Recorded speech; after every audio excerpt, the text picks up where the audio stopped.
వారికి దేవుడు మరింత వాళ్ళకి బలమిచ్చిగా ఆయు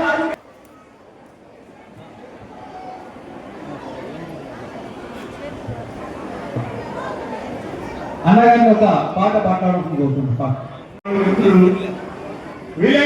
దయచేసి ఉన్నారు ఎక్కడన్నా దయచేసి అందరూ మన పార్లమెంట్ సభ్యులు ఎంపీ గారు మాట్లాడుతున్నారు. అందరికీ నమస్కారం. వేదిక మీద ఆడినటువంటి మాజీ శాసనసభ్యులు అనంత నగరానికి ఒక ఆనుభూతిగా పనిచేసినటువంటి సోదరులు ప్రభాకర్ చౌదరి గారికి, తెలుగుదేశం పార్టీ జిల్లా అధ్యక్షులు సోదరులు వెంకటశివుడు యాదవ్ గారికి, ఈ కార్యక్రమాన్ని తన కుటుంబంగా భావించి ఇంత పెద్ద ఎత్తున రంజాన్ తోఫా కార్యక్రమాన్ని అందిస్తున్నటువంటి పెద్దలు శేషావళి దంపతులు గారికి, మాజీ మేయర్ గంపన్న గారికి, మురళీ గారికి, భాష గారికి, గౌస్ గారికి, వేదిక ఆడినటువంటి పెద్దలందరికీ కూడా, అదేవిధంగా రాజ్యసభ కూడా ఈ కార్యక్రమంలో విశేషంగా తల్లి వచ్చినటువంటి ముస్లిం సోదరులందరికీ కూడా పెద్ద పేద హృదయపూర్వక నమస్కారాలు. పాత్రికేయ మిత్రులకు కూడా నాకు హృదయపూర్వక నమస్కారం తెలియజేస్తున్నాను. మొట్టమొదటిగా పవిత్ర రంజాన్ మాసంలో మీరు ఇక్కడ చేసినటువంటి ప్రతి ఒక్కరు కూడా ముందుగా రంజాన్ శుభాకాంక్షలు తెలియజేసుకుంటూ, భారతదేశంలోనే అతిపెద్ద ప్రజాస్వామ్య దేశం. ఈ ప్రజాస్వామ్య దేశంలో మనందరూ కూడా భిన్నత్వంలో ఏకత్వం లాగా అన్ని మతాల వాళ్ళు కలిసి జీవనం కొనసాగిస్తున్నటువంటి పరిస్థితులలో సమాజంలో అతి పేదవర్గాలుగా గుర్తింపబడినటువంటి ముస్లిం మైనారిటీలకి అనునిత్యం కూడా తెలుగుదేశం పార్టీ అండదండలు అందిస్తూ గత పరిపాలనలో ముస్లిం మైనారిటీల కోసం ప్రత్యేకమైనటువంటి కార్పొరేషన్ ఏర్పాటు చేసి, అదేవిధంగా మీ అందరికీ కూడా రంజాన్ తోఫాలు ఇచ్చి మహిళలందరూ కూడా లక్షలాదిగా ఫుడ్ మిషన్ పంపిణీ కార్యక్రమం చేసి పెళ్లి కావాల్సినటువంటి యువతులకు పెళ్లి కానుక అందజేసి, విద్యాశాలకు వెళ్ళినటువంటి నిరుద్యోగులకి విదేశీ రుణ సదుపాయం కల్పించి అన్ని రకాల సహాయ సహకారాలను తెలుగుదేశం పార్టీ ప్రభుత్వం మీకు అందించిన గుర్తు చేసుకుంటూ, తిరిగి మన ప్రభుత్వం వచ్చింది. మన ప్రభుత్వం ద్వారా మైనారిటీకి ఎక్కువగా సహాయ సహకారాలు అందించాలని లక్ష్యంతో అనేక సంస్కరణలు తీసుకొస్తూ మీ అందరూ కూడా మంచి చేసే కార్యక్రమాన్ని మన ప్రభుత్వం చేపడుతుందని తెలియజేసుకుంటున్నాను. ఎందుకంటే మీరు అత్యల్పంగా ఆదాయం కలిగినటువంటి వర్గాలుగా గుర్తింపడ్డారు. ఈ సమాజం మిమ్మల్ని వెనక్కిపోయేవాడు కాబట్టి మిమ్మల్ని కూడా కాపాడుకోవాల్సిన బాధ్యత అందరి మీద ఉంది. తప్పకుండా మనందరూ కూడా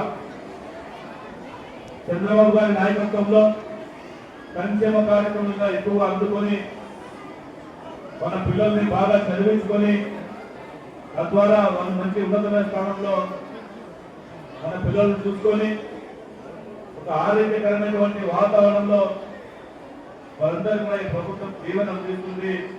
ఈ రంజాన్ మాసంలో ఆ యొక్క అల్లాహ్ను మనం కోరుకుందాం.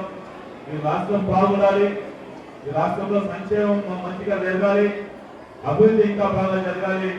తద్వారా మన రాష్ట్రం దేశంలోనే బతుకుతాలు ఉండేలాగా అలా దీవుల్లో మనకు అందాలని చెప్పేసి కోరుకుంటాను.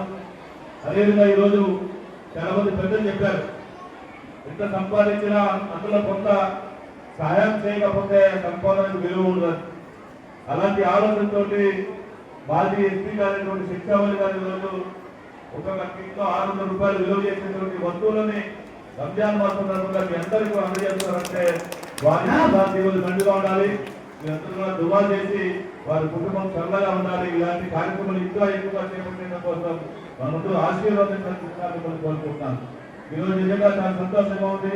ఇలాంటి వారి స్ఫూర్తిదాయకంగా ఉంటూ మరింత మందికి ఆ స్ఫూర్తిని కొనసాగించేలాగా అలాంటి కార్యక్రమం చేపట్టడం కోసం వారికి నేను ధన్యవాదాలు చేసుకుంటూ ఈ కార్యక్రమంలో పాల్పంచుకునే అవకాశం చూపించి అందరూ కూడా మరొకసారి ధన్యవాదాలు చేసుకుంటాను.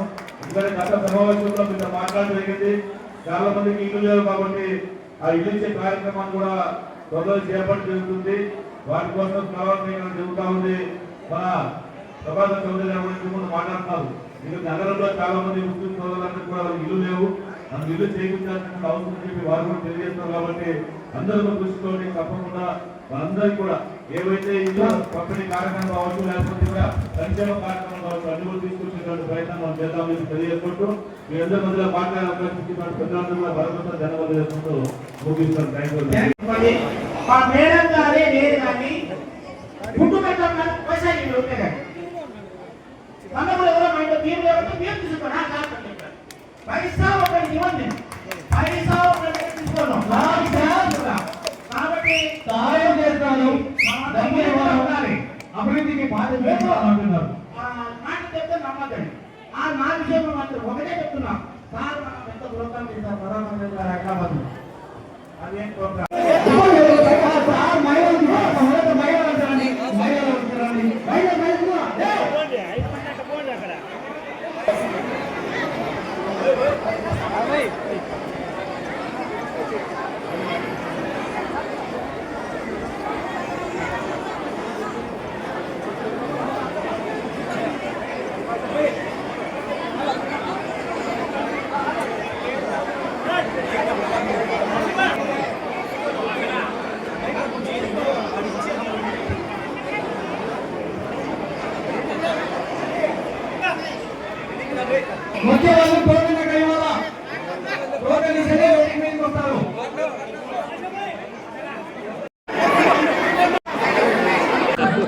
జై చంద్రబాబు, జై తెలుగుదేశం.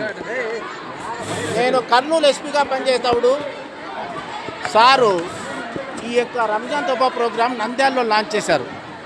భారీ వర్షాలు, భారీ ప్రజలు, పేద ప్రజలు. అది చూసిన తర్వాత అప్పుడు సార్ సీఎం అండ్ 2016 అప్పటి నుంచి మా ముస్లిం సోదరులు ఏదో విధంగా ఆదుకోవాలనుకుంటే ఎంతో ప్రతి సంవత్సరము మేము రంజాన్ తోఫా ఇస్తున్నాం. ఈ రంజాన్ తోఫా కూడా టెంపరవరీ రిలీఫే వాళ్ళకి చాలా చాలా రిలీఫ్. కావున చంద్రబాబు నాయుడికి మీ ముఖాన అన్నికి శతకోటి ధన్యవాదాలు చెప్తున్నాను. ఎందుకంటే 5,453 కోట్లు బడ్జెట్ ఇచ్చాడు మైనార్టీస్కి. Great personality Chandrababu. కావున ఇలాంటి పరిస్థితుల్లో ప్రతి ఒక్కరు కూడా ఇక్కడ పేదలను ఆదుకోవాలని నా ఉద్దేశం. ఇంకా ఒకటి, కొంతమంది నిన్ను అడిగినారు, సార్ మేము ఈ పండుగ చేసుకోలేము ఉగాది అని కొంతమంది అడిగారు. వాళ్ళకి కూడా షార్ట్లీ ఒక 200-300 మందికి నేను ఉగాది తోఫా కూడా ఇవ్వాలని చేసుకున్నాను. మీరు పాత్రికేయులు ఇది గమనించండి, వెరీ ఇంపార్టెంట్. ఇంకా ఒకటి, మనకు రాయలసీమ అంటేనే బ్యాక్వర్డ్, మన అందరూ తెలిసిందే. ఇక్కడ ఎన్టీఆర్ ట్రస్ట్ లేదు, స్కూల్ లేదు. ఎన్టీఆర్ ట్రస్ట్ స్కూల్ ఎన్ని ఉన్నదో తెలుసా? IAS వరకు ఫ్రీగా చదివిస్తారు మీరు బాగా చదువుకునే వాళ్ళు ఉంటే. అలాంటి ట్రస్ట్ ఒకటి స్కూల్ ఓపెన్ చేయాలి రాయలసీమలో. అందులో అనంతపురంలో పెడితే సెంటర్ అన్నమాట. ఇది ఇట్లా తిరుపతి, ఇట్లా మనం కడప నుంచి కర్నూలు నుంచి కూడా సెంటర్. ఇది హార్ట్ ఆఫ్ ది మన రాయలసీమ. కాబట్టి ఈ స్కూల్ ఒక ఎన్టీఆర్ ట్రస్ట్ స్కూల్ రాయలసీమలో ఏర్పాటు చేయాలి, స్ట్రాంగ్ డిమాండ్ అనేది. మేము భవిష్యత్తులో చేసే కార్యక్రమాలు కొంటే ఇంకోటి చెప్తాం మీకు. Cancer hospital, Basavatarak cancer hospital. మనందరూ క్యాన్సర్ వస్తే లక్షలు ఖర్చు పెడుతున్నాం, ఫ్రీగా చేసుకొని పోతున్నారు. బసవతారక్ హైదరాబాద్లో, ఇప్పుడు అమరావతికి ఇచ్చారు, రాయలసీమకి ఇవ్వండి. మా వాళ్ళు ఖర్చు పెట్టలేదు, రాయలసీమ వాళ్ళు పూరు, మనందరూ తెలిసే కదా. కాబట్టి అది ఉంది. నేను భవిష్యత్తులో ఎలాంటి కార్యక్రమాలు పెడతామంటే, మన ఎవరికైనా ఇల్లు లేని వాళ్ళకి ఇల్లు శాంక్షన్ చేపిస్తాం, పెన్షన్ లేని వాళ్ళకి పెన్షన్ శాంక్షన్ చేయిస్తాం. తర్వాత మాకు చదువు రాదు అనే వాళ్ళకి, మా పిల్లలు అయితే అమెరికాలో ఉన్నారు, వాళ్ళు ఫండ్స్ కూడా ఇస్తారు. ఎవరైనా poor people, poor students, highly intelligence, బాగా ఇంటెలిజెన్స్ చదవలేరు, అలాంటి పరిస్థితుల్లో వాళ్ళందరూ కూడా సహాయం చేయాలని మరి మా యొక్క ఆకాంక్ష. ఎందుకంటే ఈ కాలంలో ఖర్చు పెట్టేది తక్కువ.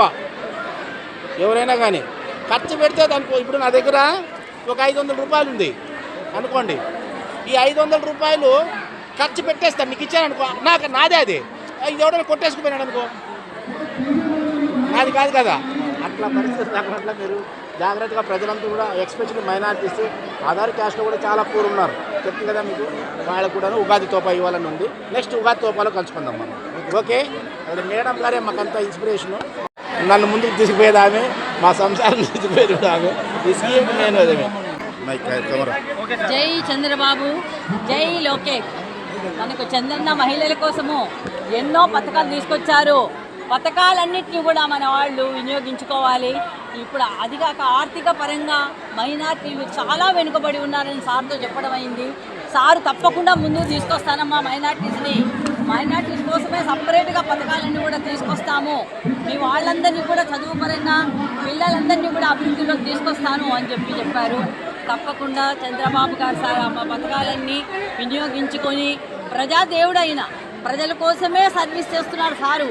అలాంటప్పుడు మనము కూడా ఆయన ఇచ్చిన పథకాలని కరెక్ట్గా సద్వినియోగం చేసుకొని మనందరం కూడా హ్యాపీగా మళ్ళీ ఇంకోసారి చంద్రబాబును గెలిపిస్తారని చెప్పేసి ఆశిస్తూ సెలవు తీసుకుంటాం.